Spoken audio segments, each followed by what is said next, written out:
Good morning, everyone. We are the Group 6. Today, we discuss about soccer and business and soccer and health. Soccer is a sport that can be played with a round ball that can be kicked and headed. Business, however, in soccer is associated with a team or an individual that plans for strategy and negotiates for investment through merchandising, TV contract, and licensing, which it is concluded as our entertainment industry. So what is the role of soccer in business? Soccer plays an important role in our society that trends in sports are of great significance to the state of society. For instance, sports are a business industry on its own generating its revenues. As a result, sports offer opportunities, investment, and entrepreneurship. Furthermore, players in soccer sport gain an opportunity to gain profit for their play. So let's proceed to the business side of soccer, including player transfers, sponsorship deals, and the economics of running a professional club. Professional soccer is a business to the extent that it involves investment in players, stadium, customer service, and etc. And a return from tickets prices, merchandises, sponsorship, and broadcast rights. Clubs must raise money by hiring players in the expectation of success in competition, league and cup, which in return attract fans. Successful clubs can grow by improving the quality of their squad and by enlarging their stadium. Unsuccessful teams risk financial failure as revenues fail to match promises expenditures. This picture shows about the operation of the market players and clubs that can be illustrated with two simple comparisons. Now let us proceed to the soccer business market, players and clubs. We can observe that clubs compete aggressively to hire players. There is an active transfer market with thousands of transactions a year worldwide. Globalization has had a huge impact on the football business.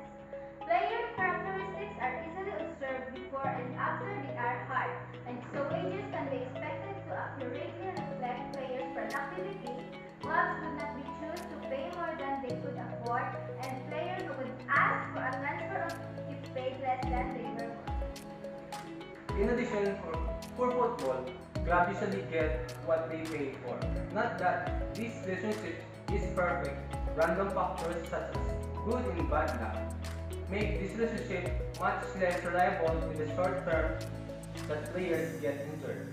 And runs have runs of unexpectedly good and bad form. But over time, good and bad luck tend to cancel each other out. And so you get what you pay for. So next, show you the music clip that shows how soccer players earn a profit after play.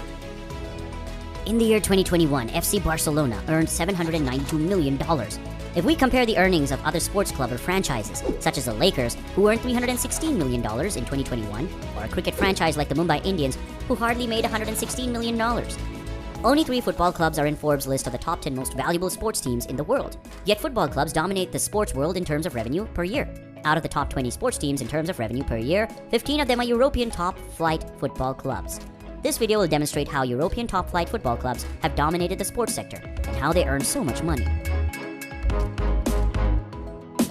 Broadcasting revenue. Football is the most popular sport on the planet, although the Americans refer to their interstate baseball championship as the World Series. But when the US played Portugal in the World Cup in 2014, over 24 million people tuned in to watch. That dwarfs the 15 million spectators who watched the World Series finale the year before, which demonstrated how many people in America alone like soccer. The most watched match of the ICC Men's Cricket World Cup in 2019 was India versus Pakistan, with 273 million viewers. The Super Bowl is watched by nearly 100 million Americans every year, which is incredible. Despite this, nearly 700 million people worldwide will watch Liverpool play Manchester United in a regular Premier League encounter. Then, that television rights are so hotly contested between the companies that can afford to bid for them. Of all the leagues in the world, the English top flight is the one most people want to watch and is therefore one that brings in the most money. In 2015, the Premier League received over $6.5 billion in broadcasting rights, compared to the roughly $1.3 billion paid to La Liga. The TV money is shared equally between clubs, so the $6.5 billion plus paid by BT Sport and Sky to cover the league from 2015 to 2019 was worth over $100 million per season to each club in the league. Any idea of trickle-down economics? It goes without saying, does not play out as you might like in the English Football League pyramid. The 72 teams in the second tier of English football were paid $250 million over 3 years from 2012 to 2015, which is a drop in the bucket compared to what the big boys are paid. As a result, there's no denying that there's a divide between the top clubs and the rest of the field. It's why, despite $93 million in parachute payments to try soften the pain, relegation can be a horrific experience for teams at the bottom of the Premier League. If there's already a gap between the Premier League and the divisions below it in the football pyramid, the distance between those in the Championship and those in the Champions League is significantly wider. The TV money in the English football is split evenly, but it isn't required in the Champions League because it's only available to those who compete in Europe's Premier Club Championship. It's why finishing in the top 4 of the Premier League is usually a fierce competition, with those who miss out paying the price. As an example of what we're talking about, Manchester City earned approximately $100 million from their Champions League exploits in the 2015 to 2016 season. That's a lot of money on their own. And it's even more impressive when you consider that about $55 million of it came from their television coverage. They did, after all, make it to the semifinals, so they got a lot of screen time. They would have made less if they had been knocked out earlier. But you're still talking about $27 million or more from television alone. So when people say that television revenue is the most important source of cash for football clubs, they're not lying. Prize money.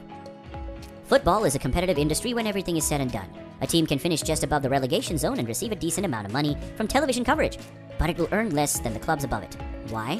Because you receive more money for each place you finish higher in the league standings. For example, in the Premier League, each rank higher up the table is worth $2.5 million to the football team. As an example, Watford might have finished anywhere between 7th and 18th in the Premier League as the 2016-17 season came to a close. Depending on their performance and the results of their opponents, the difference between the best and poorest positions would have been worth $22 million. Manchester United earned $2.3 million in prize money when they won the FA Cup in 2016, defeating Crystal Palace in the final. The Eagles, on the other hand, received half of that as a prize for coming second. It's why you frequently hear about a cup run being very profitable for a lesser team. Lincoln City, for example, was a non-league team in the 2016-17 season and advanced to the quarterfinals. They made roughly $500,000 on the run, plus any money from gate receipts and television coverage. That's also why smaller clubs might be so thirsty for a rematch against one of the bigger clubs. Player transfer. The transfer of a player is also neglected, although it can bring a football club a significant sum of money, because that money is frequently reinvested in other players. It isn't always considered part of a club's income, but less affluent teams can often be kept afloat thanks to a huge sum of money generated on a player's sale. Of course, Barcelona isn't one of the world's poorest clubs, but the $240 million transfer fee of Neymar to PSG undoubtedly helped to boost their finances in 2017. Smaller clubs can secure a reasonable return on their investment by adding a sell-on clause into the contract when a player joins a bigger club. Return to Liverpool for a moment, the Reds sold Raheem Sterling to Manchester City for about $53 million in 2015. Not bad for a young athlete who is skilled. The sly benefactors of the trade were Queen's Park Rangers, who had agreed a 20% sell-on fee with Liverpool when the Reds brought him from the London club years before. As a result, Liverpool only received around $42 million for him, with QPR taking roughly $11 million in the sum. Matchday revenue. Prior to the Premier League's reinvention of sport as a money-making beast, match days were the primary source of revenue for football clubs. This can be divided down into several different divisions, the most obvious of which is ticket sales. It's no surprise that clubs with large stadiums generate the most money because they can charge money to every single individual who enters the stadium on game day. Arsenal may not have had the recent success of Real Madrid and Barcelona, but they still make more money on a match day than both of the Spanish heavyweights. This is due to the Emirates Stadium's 60,000 seats and Premier League clubs demanding much higher ticket prices than their European competitors. Obviously, the more successful a team is in various tournaments, the simpler it will be for them to make money on the gate.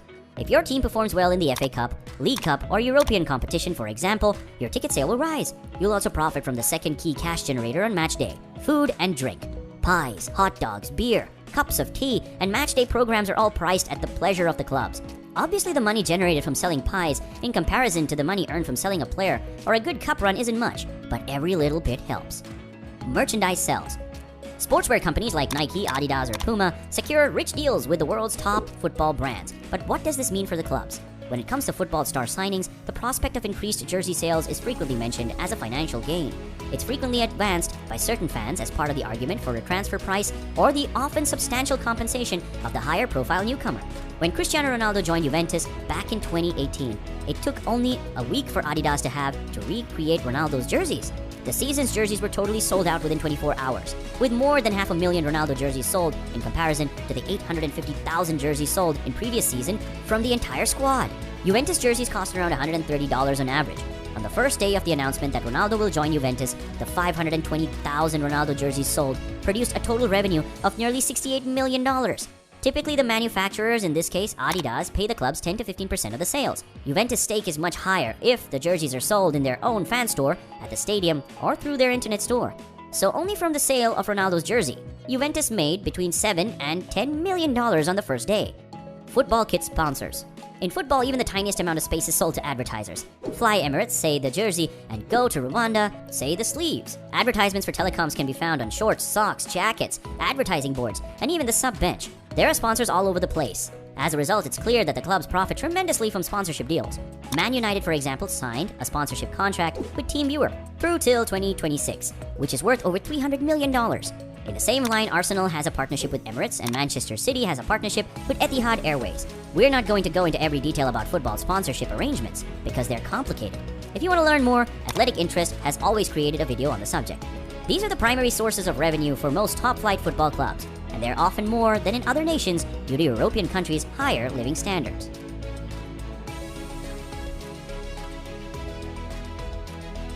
So let's move on to the physical and mental health benefits of playing and watching soccer.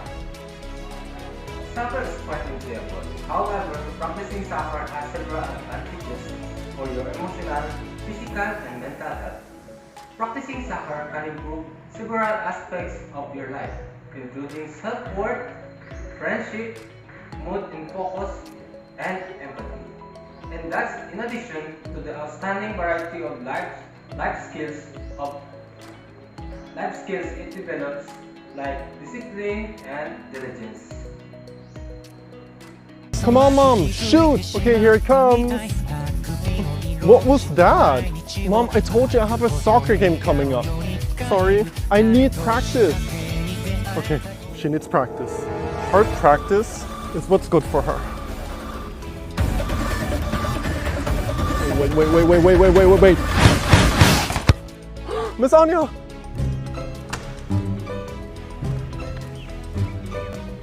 Good luck with your match. How a player soccer benefits in their physical aspect. First, increases your aerobic capacity and endurance.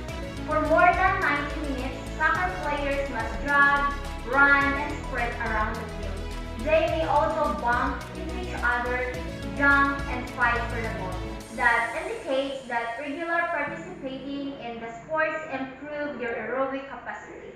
Your endurance will improve as you train and play the game more. Next is builds muscles and reduces body fat. Soccer players must use their whole body when playing a training session or match. So, the beautiful game is excellent for building muscles and reducing body fat. This is because you engage both your slow twitch and fast twitch muscle fibers while running, kicking, jumping, and competing. Third is strengthens bones.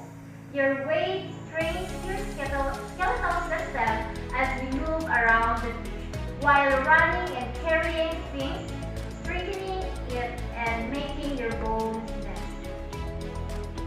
So let's proceed to the mental benefits of playing soccer. First, we have increases your concentration and focus. Soccer is excellent for enhancing concentration and focus since players must maintain their focus on the ball and what is happening during the game. Second, boosts your mental toughness and resilience. Players need to be very resilient to handle the setbacks and losses that come their way, since not every pass or shot will connect. And as well as know, not every team can win every game. The last one is enhances the capacity for analysis and problem solving. Even though players need to be aware of everything going around them, they also need to be able to react swiftly and make the right decision as soon as possible. As a result, when kids respond to every new scenario, they build their analytic and problem-solving capabilities. Now let us move on to the benefits of eating well. Football is structured so that the two opposing teams are closely matched. A one-sided game is no fun for players or for spectators. Every player and every team therefore has to strive to achieve the advantage that is necessary to win. Hard work and training and sound tactics are vital, but a well-seasoned diet can offer many benefits. First, optimum gains from the training program. Second, enhance recovery within and between workouts and events. Third, achievement and maintenance in an ideal body weight and physique. Fourth, a reduced risk of injury and illness. Fifth, confidence in being well prepared in match play. Sixth, consistency in achieving high-level performances in match day. And the last one, and seven, enjoyment and food and social eating occasions.